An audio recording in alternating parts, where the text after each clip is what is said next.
Hello everybody, my name is TwitchyJay and welcome back to Let's Play Mass Effect. A viewport. So, we're now a Spectre, and now have command of the SSV Normandy, fastest ship in the Citadel fleet. And we've got a couple of leads. We can go to Novaria, investigate reports of something happening there. But first, we're going to the Artemis Tau cluster, because there's an Asari scientist who knows about Protheans and whatnot. We are going to go find her. So first things first, Liara's dig site, Artemis Tau. But it didn't really specify which system she's in, and I can't remember off the top of my head, so we're gonna start at Sparta. Because why not? I love that ship so much. I have so many little models of that. I have the two official ones that BioWare made, the one from Mass Effect 1 and then the one from Mass Effect 2 with the Cerberus paint scheme, which is cool. I also have a Lego version, which is just fantastic. If you guys are interested in seeing seeing me do videos of all the nerd shit that I own, like all the toys and collectibles and action figures and everything like that, let me know in the comments down below, because I will absolutely do that. I could talk and go on for hours about all the nerdy crap that I own. Ooh, unknown. What are you, an asteroid cluster? But yeah, just let me know in the comments down below, and I'll do a few videos here and there showcasing some of the awesome nerd stuff, like my Mega Man helmet and my Mega Buster and Alduin, and I have so much stuff, I have a problem. Prothean data disk recovered. While scanning the asteroid field in the Sparta System, you found signs of habitation. Interesting. You know, I've played this game several times, but I don't think I've ever actually read all of these things. I'm just like, yeah, Prothean data disk, let's go. A recon team was sent to investigate one of the larger asteroids. The rock had a small, functioning biodome, but no sign of anyone still living there. There was, however, a data console with an intact Prothean data disk inside. Neat! Pardon me. Hippity-bow. Commander, I'm picking up a signal from the planet's surface. It looks like an automated distress beacon.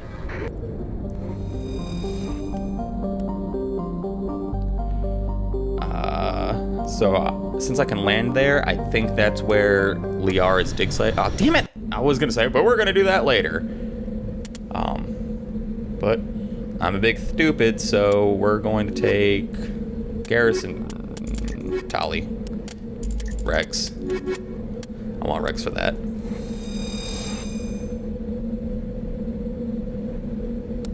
Yes. So eager. I just click things all over the place, and my hands don't listen to my brain. My mouth doesn't listen to my brain. My brain listens to everything. Ooh, man. This is a hell of a place to be. Can I get a map? Yes, I can, a map. So the distress signal, debris, and an anomaly. We're gonna go to the distress signal last. So we're gonna start off over here. Did I mark that? No. Okay. Set destination. Boom. Ooh, squad points. Boop. Rex, you do whatever you want, man. I believe in you. So one of the things that a lot of people really and truly hated about this game was this vehicle, the Mako, depending on who you ask. And I can get why on console. I initially played on the Xbox 360. The controls were just, man, like out of control, wonky. You could spend days trying to get from point A to B. Doesn't seem to be too bad, the mouse and the keyboard, which is cool. Yeah, it's definitely much easier than with joysticks, because you got the WASD moving which direction you go, you turn and all that, and you've got the mouse doing which direction you shoot. And it's weird because normally vehicular travel in video games is not a problem with the controller. You got 2 joysticks, and then you just... What did I pass? I'm not even gonna... See? Going off on tangents, getting distracted. There you are. How I am disembark. There we go. Q disembarks. Man, I don't know why it was so weird with our on console, but it was. Electronic skill 2. Damn it, I should have brought Tali. Rex, you good for nothing. Yep. I already figured that out. Thank you for telling me a little bit too late. After I get back in my vehicle. There's a thing over here. Slight detour. This isn't necessarily pertinent to the story, to the outcome of the game, but there's a handful of little side missions, or like gathering missions, like the Prothean data disk that I found just a minute ago. There's like rare minerals and stuff like that scattered about, and you get experience and money for seeking them out and gathering all of them. So I probably won't go completely out of my way to find all of them, because that's just a whole bunch of time, and I'm sure nobody wants to see that. If I'm wrong, let me know, and I will absolutely go out of my way to do all of that stuff.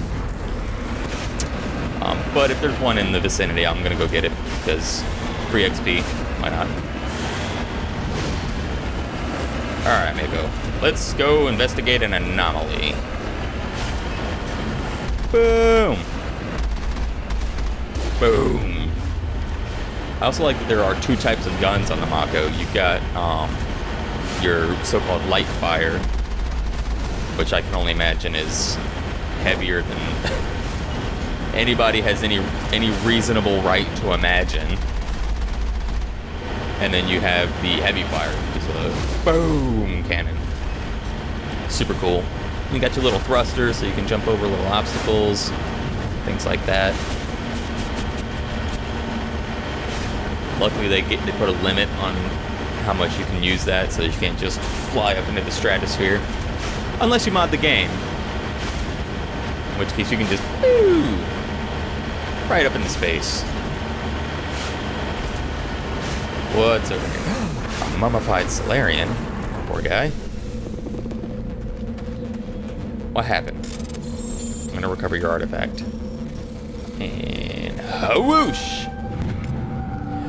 ID tag recovered. You found Captain Milan's identification tag. How it ended up here is impossible to know for sure. Well, it was probably on his body. The question is, how did he end up here? Boop. Alright, now, to the distress signal. Ba-ba-ba.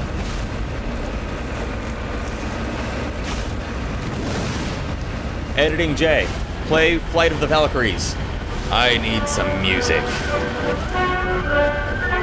Yeah, that's good. That's not copyrighted, is it? That's way too old to be copyrighted. Whee!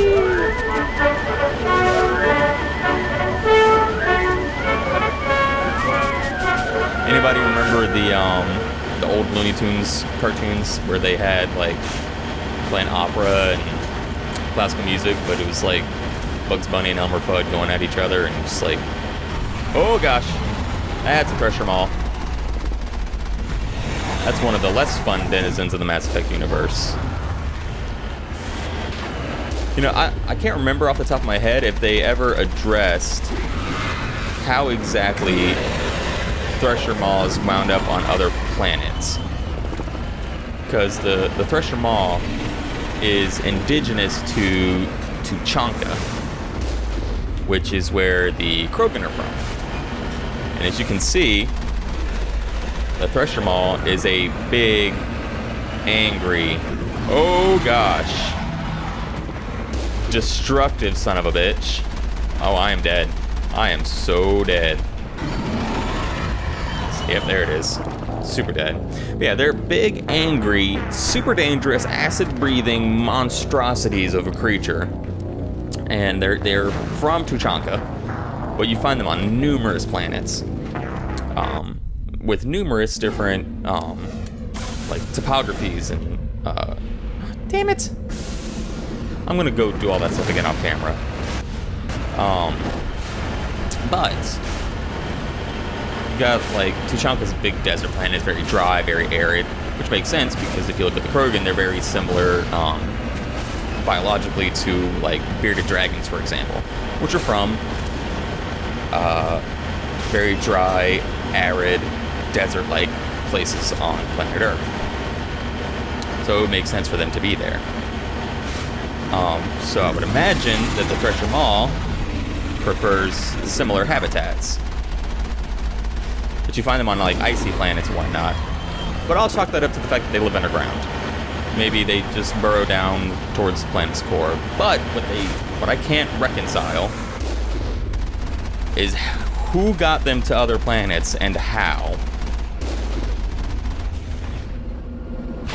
Oh, damn it. I jumped too soon. Maybe they transported them as eggs. That I would believe. And they just dropped them on a planet, and then they hatched on that planet. Alright. Why did I get credits from that? That doesn't make any sense. Moving out.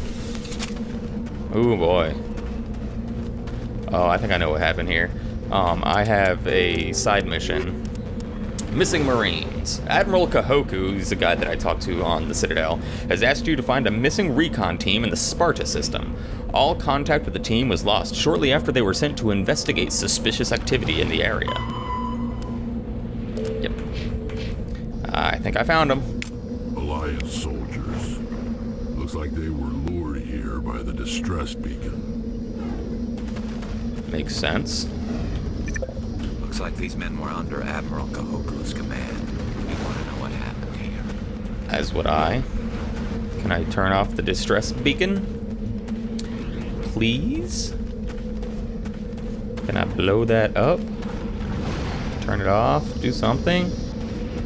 No, I'm gonna get back in the Mako, and I'm going to shoot it, see if that does anything. Nothing. I mean, is that it? Speak to yeah, I don't... Somebody else is gonna find that, and they're gonna get murdered. Alright, so I'm gonna cut my mad editing skills. I'm gonna go do all that stuff that I did a second ago, and I will be right back. Alrighty, I have gone and redid everything that I previously screwed up. So now we're gonna return to Normandy and see what else is waiting for us in the Sparta System. I said we're gonna see what else is waiting for us in the Sparta System. We're not gonna leave yet. Damn it, Shepard. There's still so many planets to explore.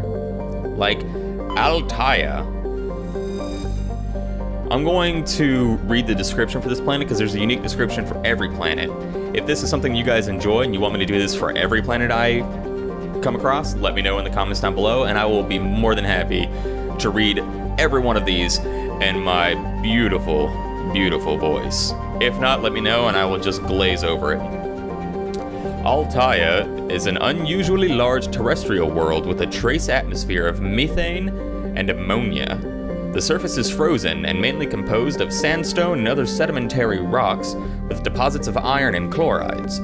Judging by the sedimentary composition of the crust, it appears that Altaia once possessed an atmosphere thick enough to support some form of liquid. What cataclysm stripped the atmosphere and left the planet to freeze is not currently known. And then there's stats for the planet, but nothing of interest on Altaia. Moving along, let's look at Ontamalka. Blah, blah, blah. Ontamalka is a large hydrogen-helium gas giant with traces of chlorine and sulfur in the atmosphere. Its massive gravity well tugs many asteroids from the outer belt inwards past the orbit of Altaia and Aedolis, and eventually settle into the inner belt. Malka's orbit is congested with hundreds of captured moons. Most last only a few thousand years before being ejected, dragged down into the atmosphere, or ripped apart by tidal forces and added to the gas giant's immense rings, like Saturn. Attempting to navigate this chaotic environment is hazardous at best. Ships without military-grade kinetic barriers are likely to suffer catastrophic impacts. Ooh, and we can survey it. Gas deposit surveyed. Scans from orbit have detected large concentration of hydrogen, which is very important in spacey things because hydrogen is, the basest element known to man. And that shit's just, it's everywhere. It makes up everything in the universe, basically. But also because it is used in making rocket fuel. It's also used in making water. So, finding hydrogen is important. Alsages. Small, distant alsages. Alsages? Say alsages. Small, distant alsages is a small terrestrial with a trace atmosphere of methane and argon. The surface is composed of water ice and calcium with occasional deposits of light metals. During the Alliance's pirate suppression campaign, different word, in the 2160s, the Batarian Elwam Ranpera, that's a neat name, was caught with his frigate Tunaran grounded on Alsages for drive discharge. When challenged by the cruiser Hyderabad, Ranpera refused to surrender. The Tunaran was destroyed attempting to take off. The debris was strewn across the southern hemisphere. Survey. Rare element surveyed. Scans from orbit have detected a small deposit of plutonium. Boop. Alright, well that's all that there's is to be found in the Sparta system. Let's go check out Knossos. Whee! So yeah, hydrogen, very important. Which is, by extension, water is very important. For many reasons. One, because we drink it. Phaistos is a small terrestrial with trace atmosphere of carbon dioxide and xenon. The surface is scorching hot and mainly composed of sulfur and various silicates. There is little of interest on this desolate world. So not only can you drink water, but you can split it into hydrogen for fuel and oxygen for breathing. So finding water is very important for space travel. A metal-rich asteroid. Scans of this large asteroid field have revealed several deposits of platinum. Self-explanatory why platinum is important.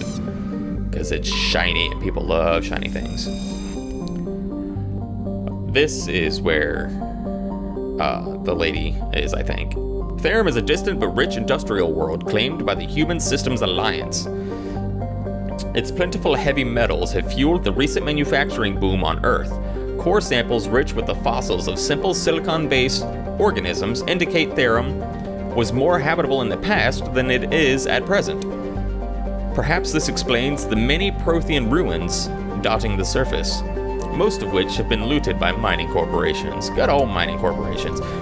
Now that we know where that is, I'm going to finish scanning this system, and then we will dig into that later. Zakros. Zakros is a terrestrial world with a nitrogen-methane atmosphere containing trace amounts of hydrocarbons. Its frigid surface is mainly composed of water ice and hydrocarbon slush. Most of the surface is not solid enough to support the full weight of a landed ship. If approach is necessary, use shuttles or keep the ship's Mass Effect envelope up. Again, going back to what I said about Mass Effect fields, you can reduce the effective mass of your ship for situations like that, which is just so cool! Armeni. Armeni is a terrestrial world with an unusually thin atmosphere of krypton and xenon. Its surface is composed of silica, with deposits of carbonaceous materials. The initial flyby probe of Armeni detected multiple areas at the equator with oddly regular surface protrusions. Closer investigation revealed these as millions of elaborate crypts a few meters below the surface, left by a long-extinct spacefaring species called the Zaoff. Zioff. Many human universities wish to perform archaeological excavations. Council law holds grave sites as sacrosanct. Sacrosanct. However, and the matter has been tied up in court for a decade. Y'all leave them dead bodies alone. What is wrong with you people? Says the guy who just rifled through a dead body to get his service tags. A carbonaceous asteroid. Ooh, a medallion. Scans of the asteroid field in the Noso system revealed some strange readings. Upon closer inspection, Navigator Presley discovered the remains of an abandoned Salarian fighter. The only thing of interest on board was a League of One medallion. And then last but not least, Arcanes. A small hydrogen-helium gas giant, Arcanes has been developed as a full-featured, if modest, stopover for ships hauling refined materials from Therum. In addition to a powerful magnetic field to dump drive charge, Arcanes has a largely automated infrastructure of helium-3 refining and deuterium mining on its many water ice moons. And it has a large gas deposit of nitrogen. Neat. Alright, so that's all there is in the Noso system. So I'm going to end this episode here, and in the next one we will land on the surface of Therum, and we will go find out what is going on with the Asari archaeologist. Yes, she's an archaeologist. Liara. We'll go find out what's going on with Liara in the next episode. But for now, thank you guys so much for watching. If you liked this video, give it a thumbs up. If you did not like it, give it a thumbs down and let me know why down in the comment section below. And I'll see you in the next one. Bye!